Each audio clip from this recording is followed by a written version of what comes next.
Hi, this is the first part in a series of videos that will be focusing on QGIS backend services. QGIS is a desktop software and you can do a lot with it, but you can also use services in the backend or on a server. And in at least the first three parts, I will start to look at creating a server that you can experiment with. We will set up a service for drone imagery, and we will set up a service for geospatial database, and who knows what else will follow. So this is the first part, and we will here create the server that will be used in the following parts. And for this I will be using virtualization software, and in my case I will be using VirtualBox. It's software from Oracle, but it is open source, and you can download it for all major operating systems. So for Linux, Windows and Mac. You just need to select the one that is suitable for you. I will be doing this on Linux, but if you just follow the instructions, it should work just fine to get it installed. If you don't use VirtualBox, the things that I show here may be different. You might be using a VMware, or I don't know if Parallels is possible to run on a Mac for this. If you are on Linux, you can use GNOME boxes and so on. But since VirtualBox exists for all the major operating systems, I will be using that. So when you have installed VirtualBox, let me just start it. You will be greeted by this window, and there are things you can do, but I will use mostly the default settings, and I will try to highlight when I don't do that. To use this and to create a server, you press New, and in this case I will be creating a server called Server. And you can select a location for it. It will have a default location, but you can change that if you want it on a specific disk or something like that. It will be a Linux server, and it will be Ubuntu 64-bit. So a name for the server, you can set any name you want and any location, and it should be the type Linux and the Ubuntu 64-bit. Next, you will allocate memory to your server, and the amount available will depend on your physical hardware. So if you have a lot of RAM, you can allocate a lot of RAM to your virtual machine. In this case, I will give it 4 gigabytes. That should be plenty. If you have a lot of RAM, you can give it a lot of RAM. It will only help, but you don't have to. You will also create a disk, virtual disk, and I will go with the default and create that. And it should be a default VDI. It should be dynamically allocated, so it will grow as needed, and I will save it right there. And here you can also set the desired size for the disk. It will only take up as much space as it needs on your physical disk, but the virtual machine will think it has a disk that is of this size, and it cannot be bigger than the physical disk. So in this case, I think 50 gigabytes should be more than enough. The recommended size is 10 gigabytes, but since I want to be able to process some data on this virtual server, I will make the virtual disk size 50 gigabytes. And that's it. Now we have created this machine. However, I want to change some settings. So with the server selected, I go to Settings. And in System, I can change the amount. I can change all the settings we have already set, but I want to look at the number of processing cores that are allocated for this virtual machine. As a default, it's 1, but depending on how many physical cores you have on your host machine, you can allocate more to the virtual machine, and that will help with the processing. So in this case, I have 8 physical cores, so I will give my virtual server half of that. But 1 is enough, but it may be a bit slow to process some things. Since we will be running a server without a user interface, the display settings doesn't matter. Storage, however. To speed up the virtual machine, I can set the virtual hard drive to use the host's I/O cache. That will speed up some disk usage. And I will also need to select an ISO image, that is the server installation disk. And that one I will download from Canonical, and the address is ubuntu.com. So I will just go to download and get Ubuntu Server. You have a lot of options here, but the manual server installation is the one I will use. So you click on download Ubuntu Server 2204 LTS. And depending on when you are looking at this, there may be other versions available, but it should work fine in any case. I have already downloaded this, so I will not do it now. So here in the server settings for the disk image, there's a drop down, and I can choose a disk image file, and in my downloads folder I have this ISO file. So I select that one and open it. Now it is listed here in the storage devices. The final part I need to change is in the network settings. The default is to use NAT or NAT, and in some cases that works fine, but I want this virtual machine to appear as any other physical machine on my network. So I will select a bridged adapter. And that adapter will be called WLP3SO, and that's fine.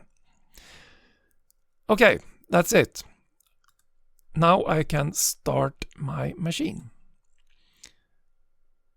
And I will make this in scaled mode, like that.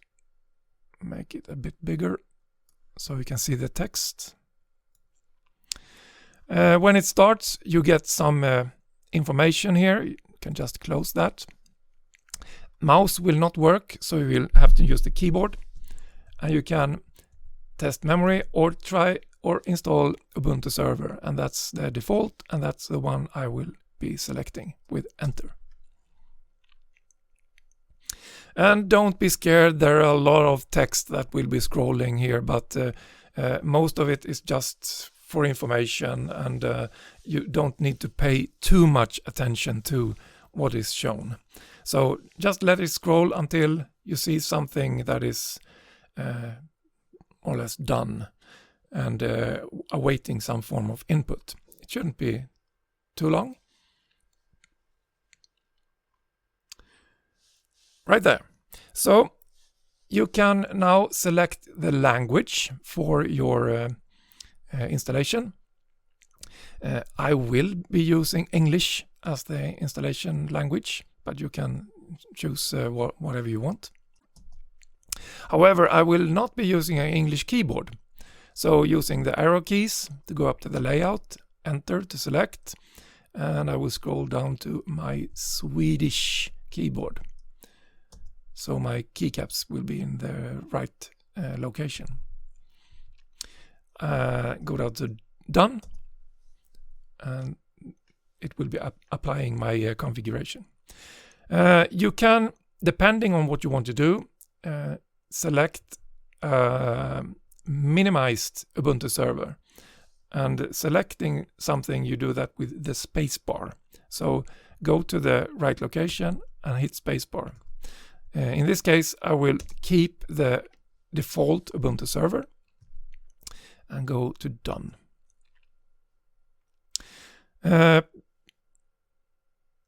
For a service, it is helpful if you know the exact IP address for the server. And as a default, the installation will be using DHCP, or dynamic hosting of dynamic IP addresses that is controlled by a router or a server. If you know of a fixed IP address that you can use, you can move up to this row here, select it, and go to Edit IPv4 and change from DHCP to manual.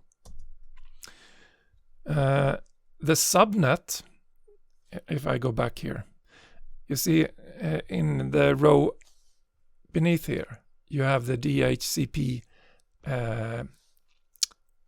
address that the server has received from the DHCP server.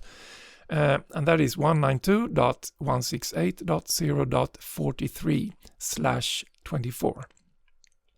So when I go to this manual, I will type in that subnet, and that is the same address, 192.168.0.0/24. That means that this network will use all available addresses for the 192.168.0 subnet. The address for my server will be 192.168.0.215, because that's an address that I know I can use for this server. It will not be used anywhere else. The gateway is, in my case, this IP address. And as a name server, I will just use a Google server, 8.8.8.8. If you don't know of a fixed IP address you can use the DHCP address. So this is something that you only fill in if you have a fixed IP address you can use. So save, and it will go out and check things. And now we can go to done. Yep, that's fine. No proxy here. As a default, the installation will select a mirror that is close to you. In my case, this server that is suggested right now doesn't work. So I will use the main server by just removing the SE prefix to this address. But hopefully it should be just fine to select done here. But if it doesn't work, you can change to another mirror right here. And we will go with the default here. I will not encrypt the disk.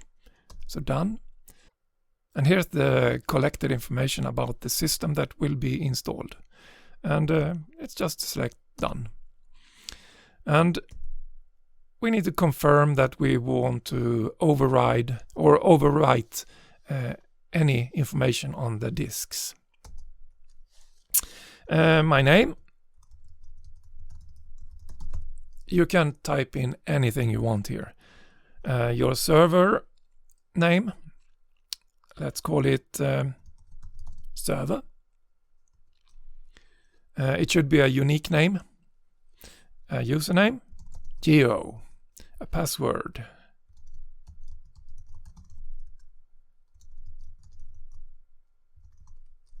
Like that. This user and password will be the system administrator. So keep that in mind. And in order to be able to connect to this server remotely, I will select to install this OpenSSH server. SSH is a protocol that is secure remote access to the server. So selecting that with a spacebar, and I don't have an identity to use, so I will use a simple password to log in. Done. If we want to create a specific server, we can select it here. And that will set that type of server up for us during the installation. But for now, I will just keep clicking done. And now the installation will continue, and it will do so for a couple of minutes. It shouldn't take too long time, but I will still speed up the process here in the video and get back to you when it's time to restart the computer.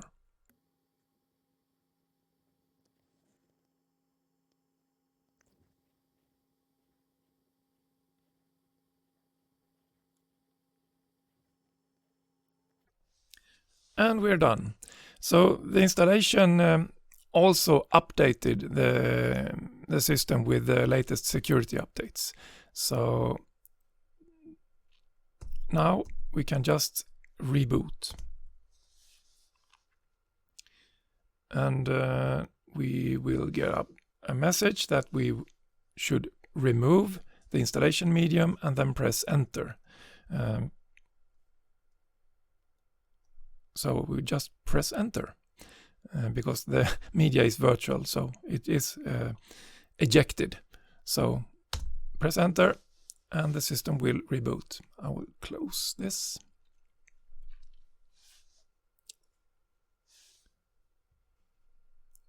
Close that.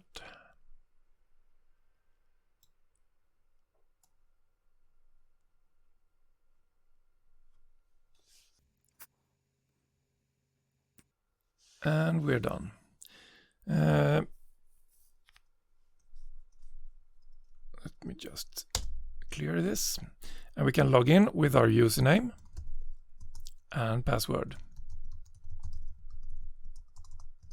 Oh, that was wrong. Yep, that was wrong. So server login, password. And here we go. When we log in, we get some information here about the system, where to get help, how many processes are running, memory usage, the IP address for the server. So if you didn't set a fixed address, it will here state the IP address on this row here. You won't see my cursor. And we have 12 updates that can be applied. And it suggests a command so we can show the updates. Apt list -- upgradable. Apt, that is the package manager for the Linux system. And using that package manager, we give it the command list, and we want it to list the upgradable packages. So we see here we have base files and some other services, core services in the system that could be updated. So let's do that. To update a server, Linux server, you use elevated privileges. So you need to tell the computer that this command should be run with more privileges. And you do that by using the command sudo. And that is super user do. So it's like the Windows run as command. So sudo apt, because it's the package manager, and we want to update the packages. We don't need to because it's already done, but if you do this in a later stage in your handling of the server, this is the command you will be using. Sudo apt update. And we need to give it our password for elevated privileges. And it will check with our mirror. And to upgrade, we do the same command, sudo apt, but instead of update, we do upgrade. And we want to confirm.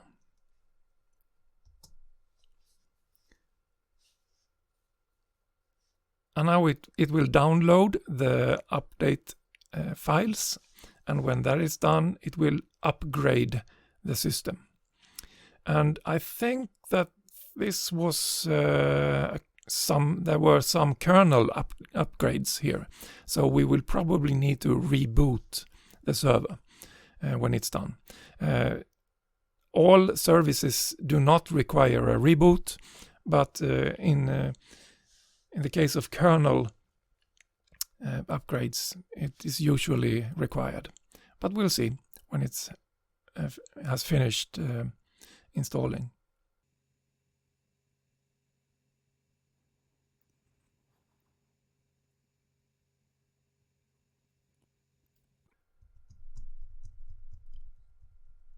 So there were some daemons, that's services, that were affected that needs to be restarted. So we tab to OK, and the system will restart those.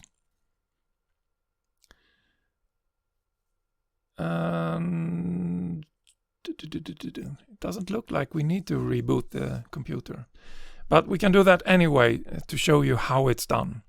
So we have the commands sudo update to get the latest updates, sudo upgrade to upgrade it, and to reboot the computer, the command is reboot.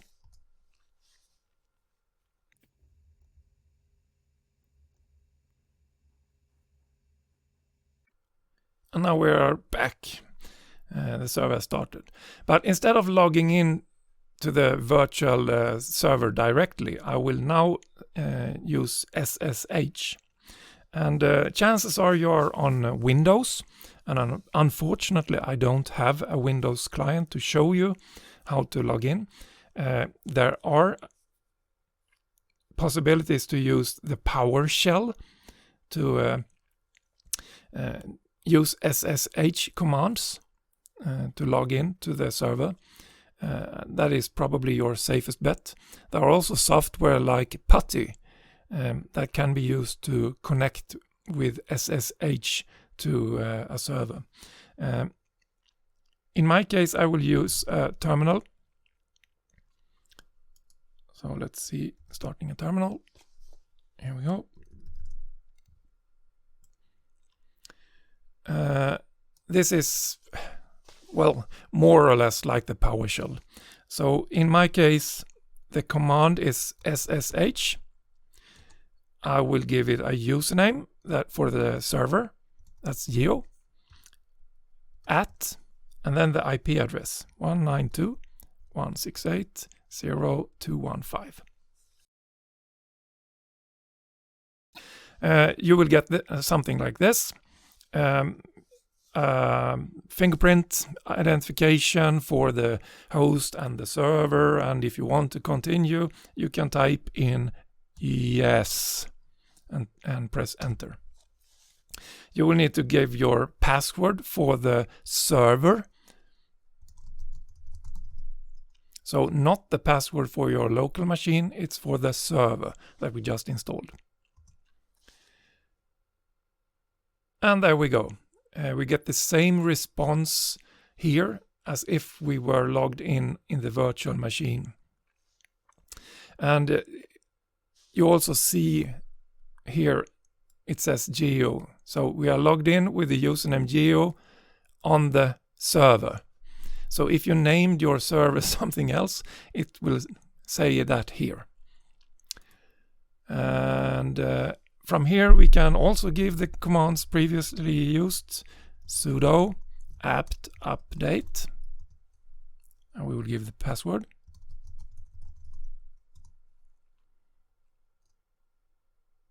And if we had upgrades to do, we can give it the command sudo apt upgrade. But we don't have anything to install, so it's quick. That is all for the first part of this series. So if you have followed the instructions, you should now have a virtual server available that you can play with later. So in the next episode we will install one example service on this server, and we will see what else we can do with this. So the final step is to shut this server down, and that is a command that requires elevated privileges. So we use sudo, and you can do this in many ways. I usually use an init command, and it's init 0. That will tell the computer that it should shut down. So the connection to the virtual machine is closed, and as you saw to the left, the server actually closed. So I can close this window, and here we have my server powered off. So, see you next time.